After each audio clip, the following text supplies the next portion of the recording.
na yung magiging bago. Ayun, meron na. Yan. Meron ng curbside. Nang ilalapad ng sidewalk dito. Dodoble. Mga lane markings na. Laki na pinagbago dito. Ito yung isa sa may pinakamaalog. Tara, umpisahan na natin dito ang update sa EDSA Rehab. Ito meron ng lane markings sa tapat ng KMRT 3 Guadalupe Station. Nalagyan na nila.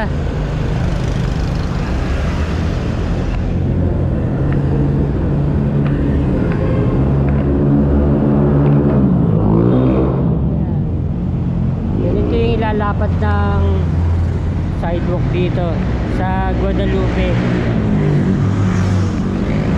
Preset na EDSA. Yan lang. Mapapadaan talaga yung mga pedestrians sa pinaka EDSA. Ganda na, oh.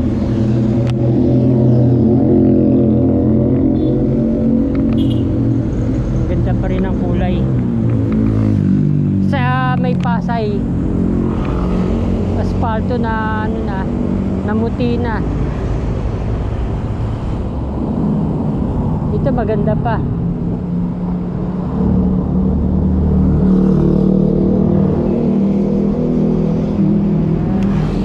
Yan ang ilalapad ng sidewalk dito. Dodoble.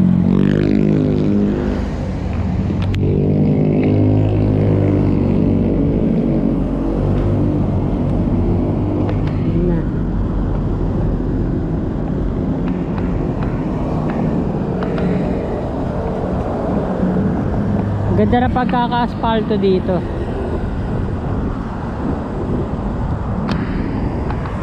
Kaya nagkaganon sa may Pasay. Merong binakbak tapos inaspaltuhan uli sa tapat ng pinaka Baclaran Station. May magiging bago.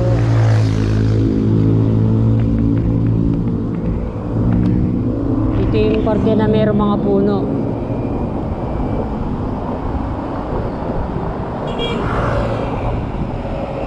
Maabot naman yung lilim dito sa may kalsada. Yan natin yung pinakaunang nilagyan ng asfalto. Ganoon pa rin naman ang kulay.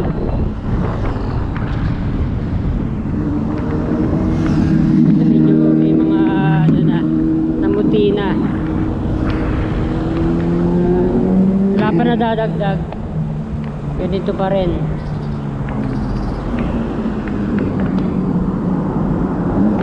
Yung mga unang nilagyan. May parteng ano na, namumuti na.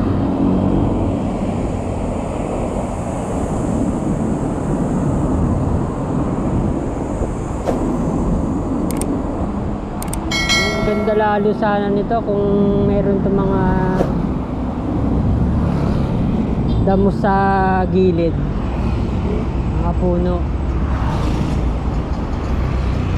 Wala ganun sa ibang bansa.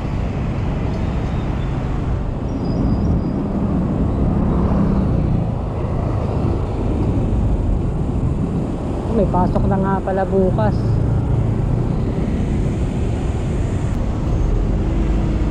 Bukas to. Ayan. Matindi na. Pasok na bukas mga kabayan. Nabuo rin.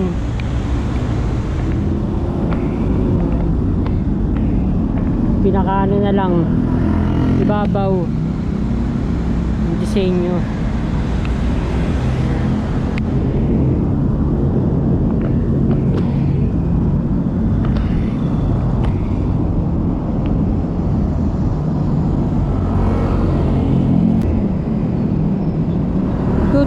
pa rin. Iba sa ibang bansa, mga naka-landscape yung mga bangketa nila. Ito yung tutubig.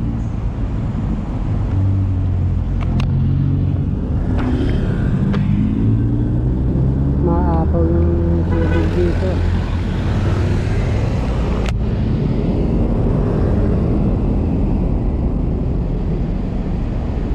Naging ano na lang, 5 lanes papunta ng Pasay, Ayala Tunnel. Ang dami palang tawag dito sa tunnel. Tapos dito naging ano na lang, 2.5 lanes.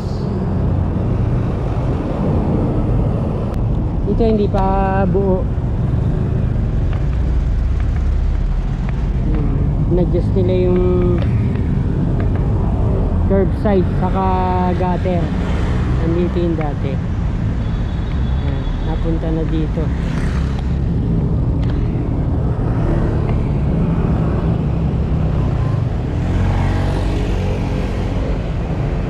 Kasyang-kasya. Mga dito halaman. Bakit kaya ayaw maglagay ng DPWH na greenery pa? Dito yung in-adjust.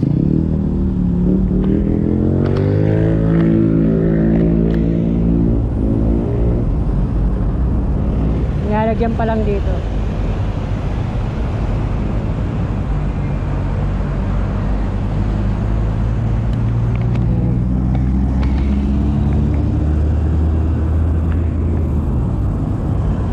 Laparan pa. Ay, binabakbak yung nagawa ng mga curbside. Sayang. Adjust pa dito. Bumagal sila ng gawa. Puntang intersection ng Buendia. Ganito pa rin. Baka hindi tuloy-tuloy yung ano nila, yung gawa.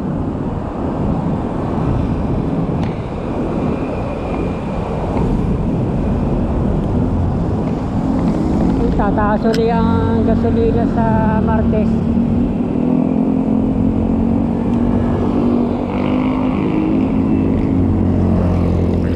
Kanto ng Buendia. Ganito pa rin.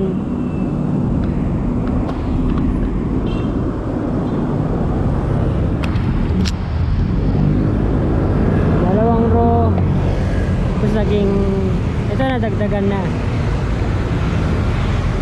Naging 6 na ano na to. Na row ng stamp na ano lang na pavers.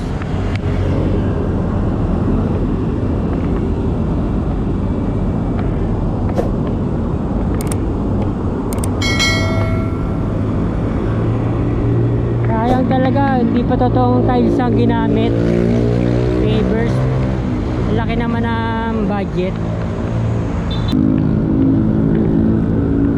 Matte finish pa to.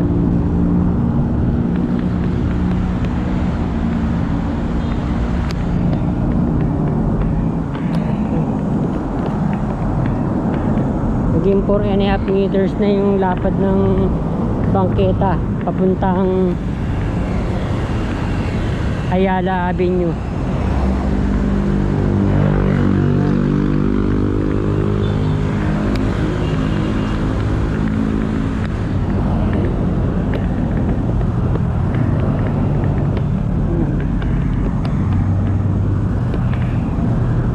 Dito na.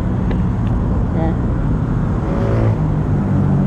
Puntahan naman natin sa may bandang Magallanes. Nakita ko doon na tatanim sila doon na mga halaman.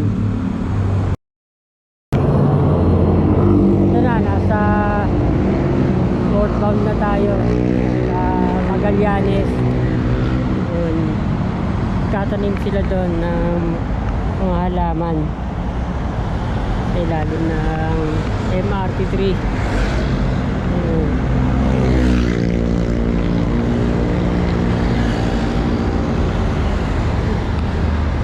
Mga ilalim ng mga flyover, daming mga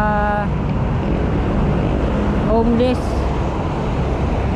ito sa tapat ng Kalayaan Avenue. Dami pala doon. Wala pa dito.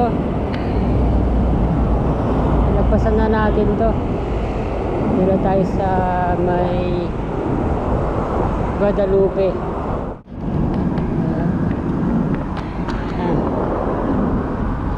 Pinakbak na yung asfalto dito. Saan na to? Barangay Pinagkaisahan. Puntang ano to? Tapat ng Estrella Street. Yan. Ito na yung magiging bago. Ayun, meron na.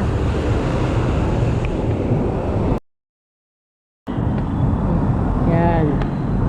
Meron ng curbside. Naka gutter.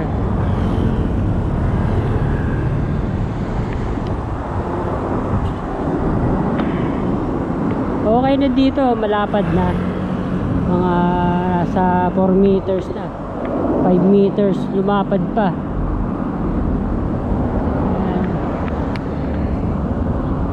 Yun nga lang mga nakaharang.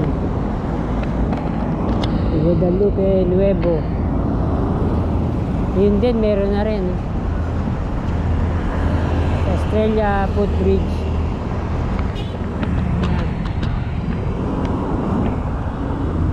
Malapad na rin ang sidewalk dito.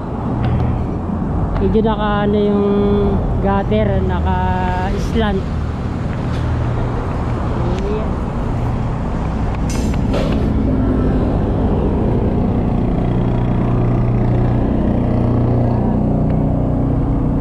Tapat ng sea oil.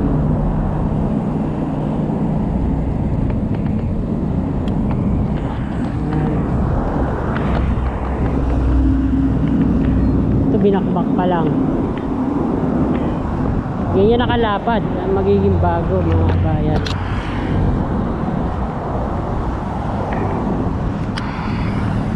Thank you for watching po ulit.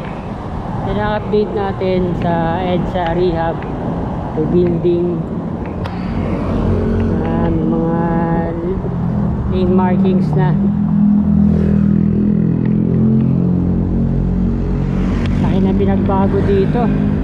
Ito yung isa sa may pinakamaalog, matagtag. Ito na, phase 2 na to.